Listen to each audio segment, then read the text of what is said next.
இப்போ வந்து பயத்தில் தான் முதுகு தூக்கி நின்றுட்டு இருந்தா. ஆனால் மின்னு என்ன நினச்சிட்டா அப்படின்னா, தல்ஹாவை வந்து அடிக்க வரா, சண்டைக்கு வரா தல்ஹா கிட்ட அப்படின்னு.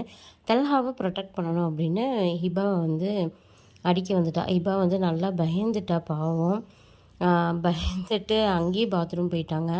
சரி இதுக்கு மேலே அவளை வச்சுட்டு அவளை ரொம்ப கஷ்டப்படுத்த வேண்டாம்னு சொல்லி தான் கடையில் கொண்டு போய் விட்டுட்டு வந்துட்டோம். அவன் எதையும் டென்ஷன் ஆகலன்னு தெரியல. விடு தலையா என்ன பார்த்துக்கலாம்.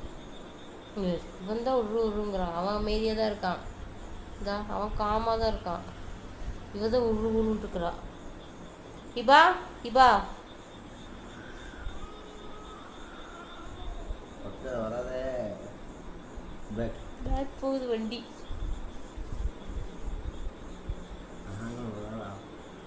தூங்கும்போது தான் என்ன செய்வாங்க.